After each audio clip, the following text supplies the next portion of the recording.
Hay un momento en la vida de todo ser humano, un momento silencioso, casi imperceptible, en el que algo dentro comienza a morir. No se trata del cuerpo, no se trata siquiera de una tragedia visible. Es algo más sutil, más inquietante. Es la sensación de que una parte de ti, una parte que durante años creíste imprescindible, ha comenzado a derrumbarse sin tu permiso. La mayoría de las personas interpretan ese momento como una crisis. Algunos lo llaman depresión, otros desorientación, otros más, simplemente, un mal año. Pero Carl Gustav Jung lo llamó de otra manera. Él lo llamó el principio del alma, el instante exacto en el que el ser humano deja de crecer hacia afuera y comienza por fin a crecer hacia adentro. Jung pasó 50 años de su vida observando un patrón que casi nadie parecía ver. Lo vio en los sueños de sus pacientes, lo vio en las figuras mitológicas que regresaban, una y otra vez, en las culturas más distantes del planeta. Lo vio en los enfermos que se curaban sin medicina y en los aparentemente sanos que se hundían sin razón aparente. Y concluyó algo que, 100 años después, continúa siendo incómodo de aceptar.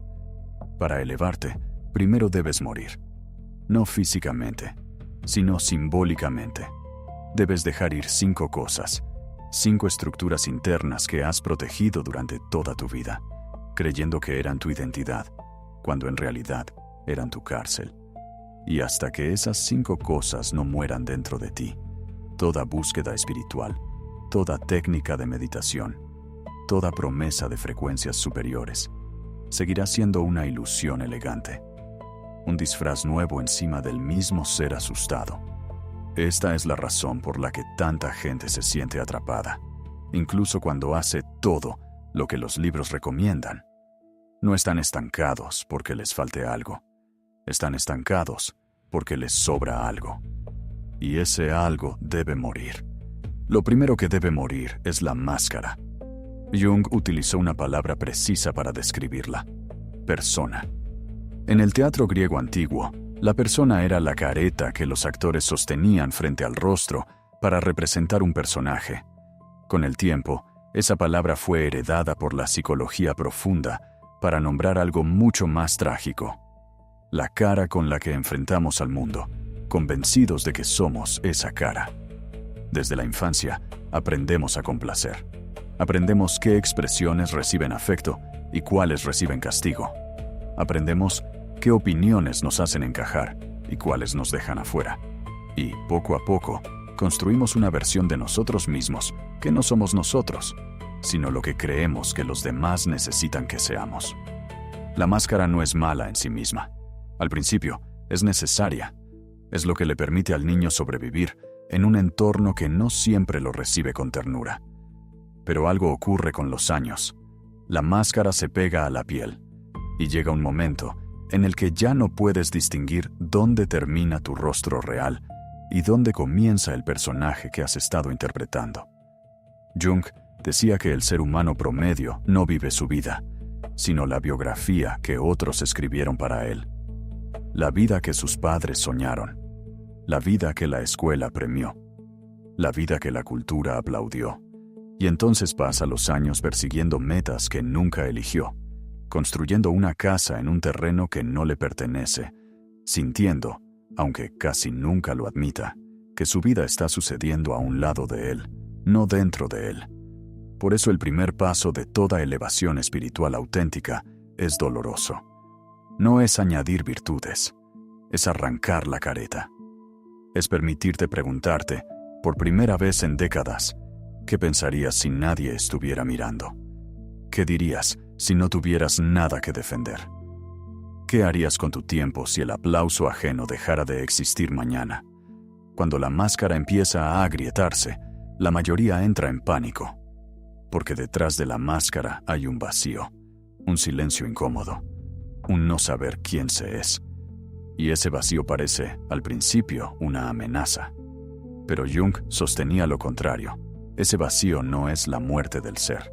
Ese vacío es el espacio donde el ser, por fin, puede comenzar a nacer. Lo segundo que debe morir es más sutil, y por eso más peligroso. Debe morir la identificación con el ego. Es fácil confundir esta idea con la idea de la máscara, pero son distintas. La máscara es la imagen que muestras. El ego es la voz interna que habla por ti cuando nadie te escucha.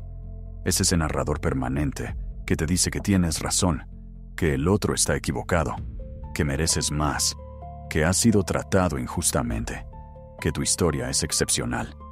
Es la parte de ti que necesita tener la última palabra, incluso en una discusión que ya terminó.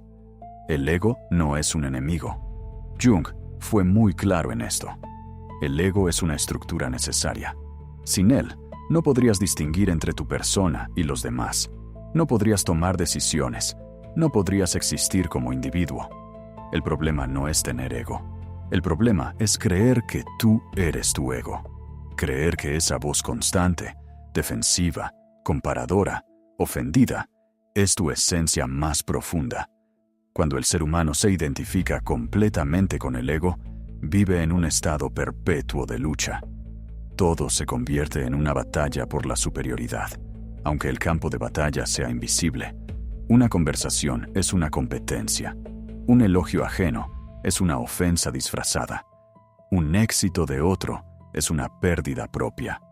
Y el mundo entero, con toda su belleza, se reduce a un espejo donde solo se busca el propio reflejo. Jung observó que esta identificación egoica se vuelve especialmente peligrosa en la madurez. Porque cuando una persona llega a los 40 o 50 años, arrastrando un ego intacto, sin haberlo cuestionado jamás, ese ego se fosiliza, se vuelve rígido, ya no protege al individuo, empieza a asfixiarlo. Las señales de esa asfixia son reconocibles para quien las sabe leer.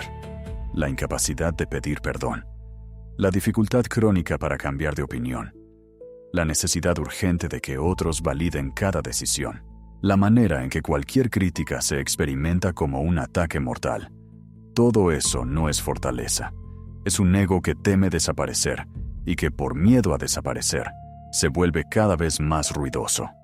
Morir a la identificación con el ego no significa destruirlo. Significa aflojarlo. Significa observar esa voz interna con cierta distancia, con cierta curiosidad, como quien escucha a un niño nervioso que exagera sus miedos. Significa dejar de ser la voz y empezar a ser quien la escucha. Ese cambio, casi imperceptible desde afuera, lo transforma todo por dentro. Porque cuando ya no necesitas defender tu ego en cada instante, descubres algo que habías olvidado. Que la paz no es una recompensa por haber ganado muchas discusiones, sino el espacio que aparece cuando dejas de darlas. Lo tercero que debe morir es una de las adicciones más disfrazadas del alma humana: la identidad de víctima. Jung lo decía con una frase que sorprendió a su época y que hoy sigue sorprendiendo. Hasta que no hagas consciente lo inconsciente dirigirá tu vida y tú lo llamarás destino. Esa frase explica por qué tantas personas repiten, una y otra vez, las mismas relaciones dañinas, los mismos fracasos, los mismos patrones, y están convencidas de que es el mundo el que les hace siempre lo mismo. No es el mundo. Es un guión interno que no han terminado de reconocer. La identidad de víctima tiene un atractivo secreto, y por eso es tan difícil de abandonar. Quien se ve como víctima permanente recibe, al menos en su propia narrativa, una forma de inocencia.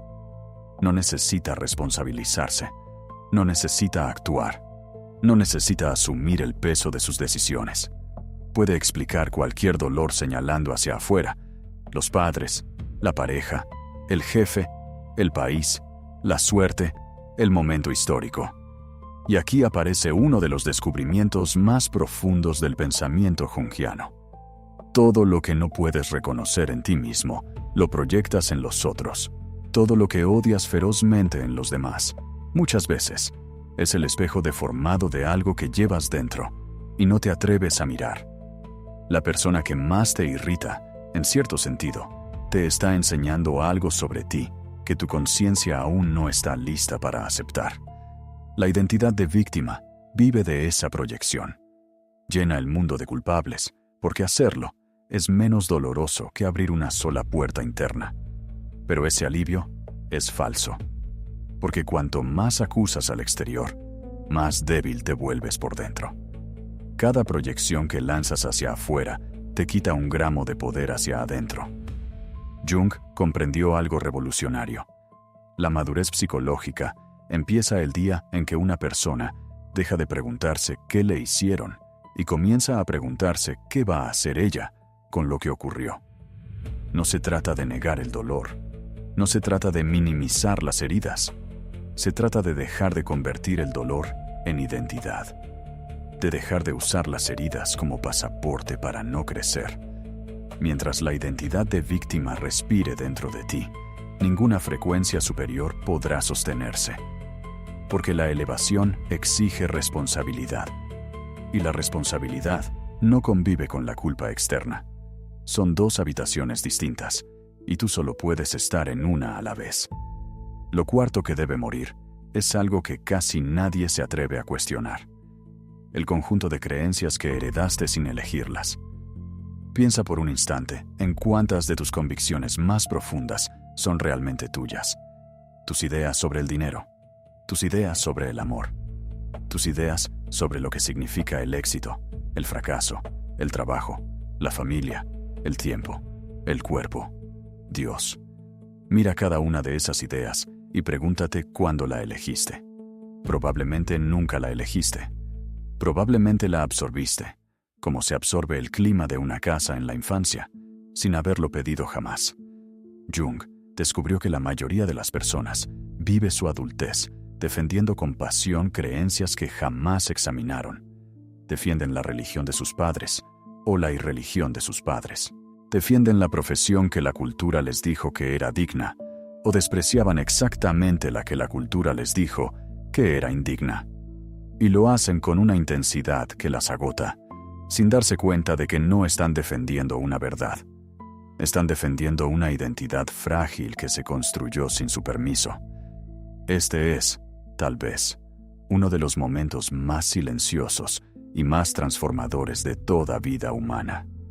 El momento en el que una persona, por primera vez, se da cuenta de que no tiene que seguir creyendo lo que siempre creyó. No porque esté mal lo que creía, sino porque nunca lo eligió. Jung usaba la palabra individuación para nombrar este proceso, y es una palabra que merece ser pronunciada despacio. Individuarse no significa volverse un rebelde, no significa romper con todo, no significa adoptar una ideología nueva, tan prestada como la anterior. Significa atravesar, con honestidad, cada creencia heredada y preguntarse, ¿esta creencia me da vida o me la quita? ¿Esta creencia me acerca a mí mismo o me aleja de mí mismo? Quienes evitan este proceso se vuelven, con los años, cada vez más ruidosos y menos libres.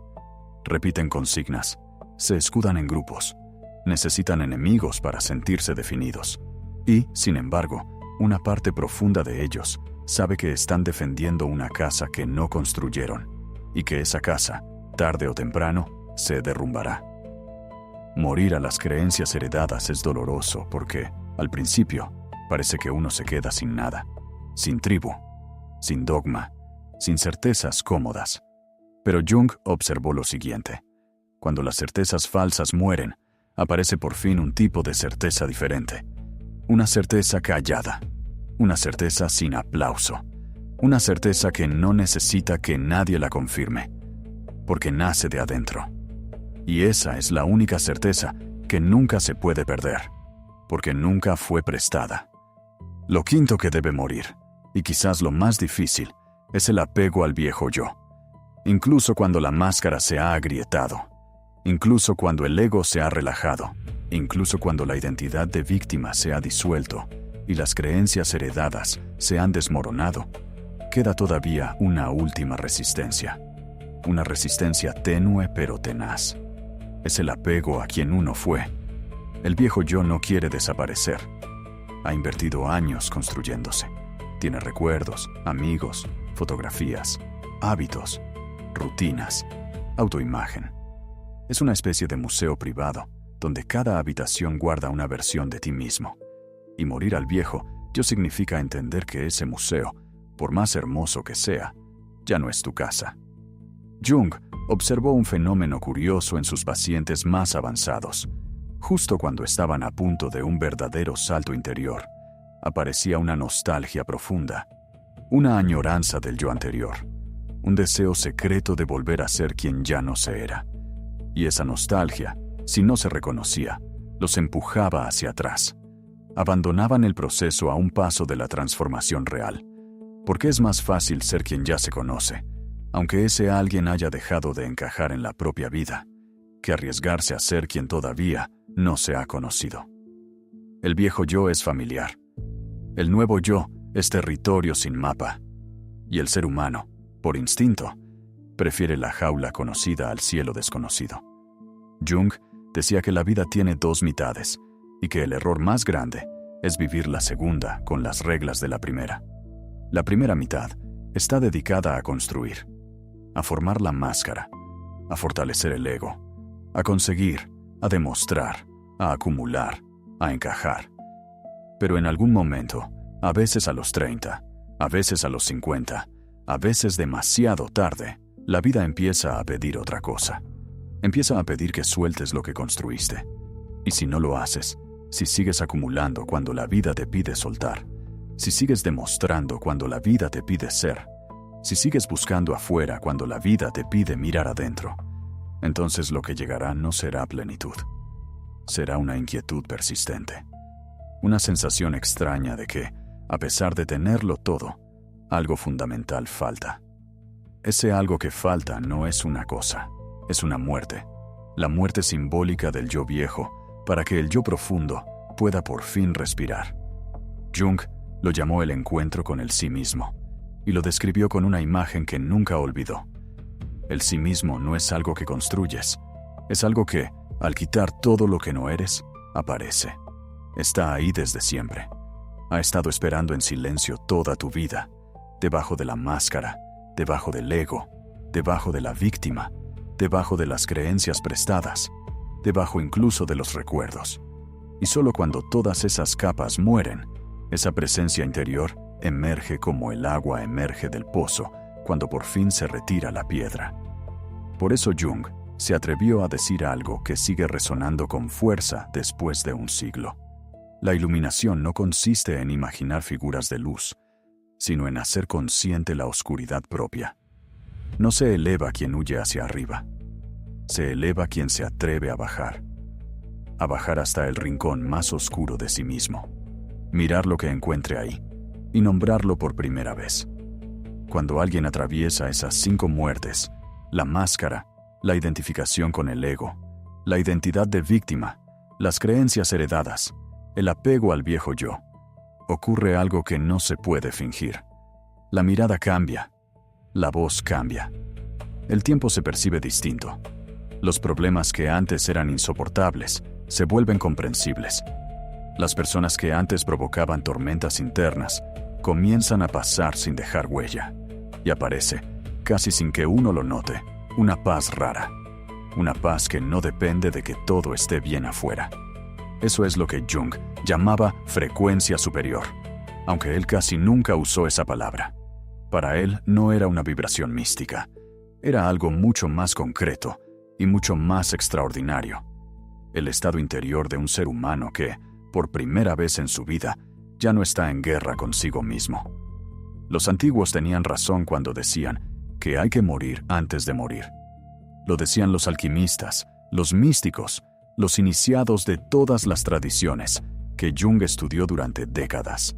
Decían que el alma pasa por un fuego antes de renacer, que hay una noche oscura antes del amanecer, que el grano debe partirse para que el árbol comience. Y aunque la psicología moderna prefiere otras palabras, el proceso que describe es exactamente el mismo.